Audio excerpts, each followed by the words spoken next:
పాత్ర పోషించారు. సో ఆయనకి మిగతా టీం ఆర్టిస్టులందరికీ నా బెస్ట్ విషెస్ చెప్తున్నాను. అలాగే Buchi, and you deserve this success. ఎంత risk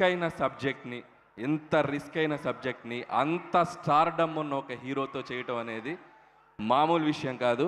so hats off to your guts. చేసి ఒప్పించి మెప్పించావు. ఇది నీకు ప్రజలు ఇచ్చిన సక్సెస్. దీనికి ఇక తిరుగులేదు. హ్యాపీగా ప్రశాంతంగా బజ్జావు నువ్వు బుచ్చి. అండ్ ఆల్ ద బెస్ట్ బుచ్చి. నువ్వు ఎంత కష్టపడ్డావు ఈ సినిమా గురించి ఐ కెన్ అండర్స్టాండ్. అండ్ హ్యాపీగా ఈ సక్సెస్ని ఎంజాయ్ చేయి.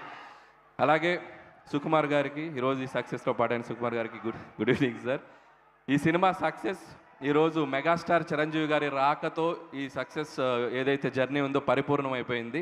సో చిరంజీవి గారికి కూడా ప్రత్యేక కృతజ్ఞతలు ఇక్కడికి వస్తున్నందుకు ఆయనకు కూడా. అండ్ ఇకపోతే mega power star Ram Charan గారు ఈ సినిమా కోసం ఏం చేశారనేది 4 ముక్కల్లో చెప్తాను. ఆయన కొండలెక్కాడు, కండలు పిండారు, దుమ్ములో దొర్లాడు, బాక్స్ ఆఫీస్ దగ్గర దుమ్ము లేపారు. So I can say. And అలాగే ఈ సినిమాలో ఒక గద పట్టుకున్న ఒక పోస్టర్ ఉంటుంది రామ్ చరణ్ గారిది. అది చూస్తే నాకు ఒక హనుమంతుడిలాగా అనిపించారు. నిజంగా ఈ సినిమాకు పనిచేసిన ప్రతి టీం టెక్నీషియన్ దగ్గర ఒక ఎత్తు అయితే రామ్ చరణ్ గారు ఈ సినిమాని హనుమంతుడిలాగా తీసుకెళ్ళి అలా బాక్స్ ఆఫీస్ దగ్గర ఒక అద్భుతమైన సక్సెస్గా నిలబెట్టారు. రామ్ చరణ్ గారు మీ ఎఫర్ట్స్కి, మీ డెడికేషన్కి నిజంగా hats off to you sir. ఈ సినిమాలో చాలా రిలీజ్ అయ్యాక ఒక వైరల్ అయిన ఒక కంటెంట్ ఉంది. శివరాజ్ కుమార్ గారు ఈ పట్టేంటో తెలుసా అని చెప్పి ఎత్తి అవతలిసిరితే రామ్ చరణ్ గారు ఒక రిజ్లర్గా ఒక బాడీతో మనకి కనబడతారు. అక్కడ ఒక మస్సా అని ఒక బ్యాక్గ్రౌండ్ స్కోర్ వస్తుంది. ఈ సినిమాని కూడా రామ్ చరణ్ గారు ఎత్తి తీసి అవతలేసి అది ఒక బాక్స్ ఆఫీస్ దగ్గర బ్లాక్ బస్టర్ అయి కూర్చుంది. So congratulation sir. అండ్ ముగించే ముందు సో రామ్ చరణ్ గారు ఈ సినిమా కోసం ఎలా కష్టపడ్డారనేది ఒక 2 ముక్కల్లో చెప్పాలంటే, ఒక డైరెక్టర్ తను ఒక డ్రీమ్గా రాసుకున్న ఒక కథని, ఆ పాత్రని నమ్మి దానికోసం ఒక బ్లడ్ పెట్టి పనిచేశారు.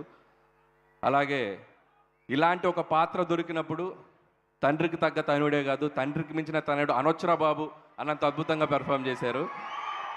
సో ఒకేలాగా బతికేనేకి, ఒకేలాగా చేసేనేకి ఎంత పెద్ద బతికేందుకు, ఈ నేల మీద ఉన్నప్పుడు ఏదో ఒకటి చేసేయాలా, పుడతావా ఏంటి మళ్ళీ. So love you sir. And I wish you more successful films in future also sir. And congratulations and all the best to entire team and grand celebration of with. And చివరిగా మా సతీష్ కిలారు గారు, సో నాకు చాలా ఇష్టమైన producer. చాలా ప్రాక్టికల్గా, చాలా down to earth ఉండే ఒక ప్రొడ్యూసర్ ఆయన. సో నాకు బాగా సన్నిహితులు. ఆయనకు కూడా ఇంత పెద్ద ఒక డెబ్యూ ప్రాజెక్ట్ తన బ్యానర్లో వృద్ధి సినిమాస్తో ఇంత పెద్ద సక్సెస్ వచ్చినందుకు ఆయనకు కూడా నా బెస్ట్ విషెస్ చెప్తున్నాను. వన్స్ అగైన్ టీమ్ అందరికీ my best wishes and enjoy this success and all the best. Thank you guys. Thank you sir. Thank you Anil garu. Thank you so much for your time and thank you so much for coming and gracing this event అండి. Thank you and good luck for your film. So yes, ఇందాకే చెప్పాను కదా, పంచులున్న సినిమాలు చేస్తూ ఉంటారు కానీ మంచి ఉన్న సినిమాలు కొందరే చేస్తూ ఉంటారు అని. అది రామ్ చరణ్ గారు. సో మంచి ఉన్న సినిమాని అంతే మంచిగా మనందరి ముందుకి తీసుకొచ్చారు.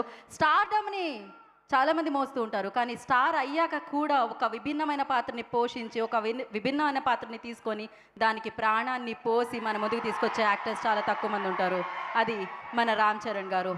ఎస్, సో ఇప్పుడు ఇందాక ముందు మనం చూసాం ఈ పాటని, కానీ చరణ్ గారి ముందు చూడాలనుకుంటున్నాం. చరణ్ గారు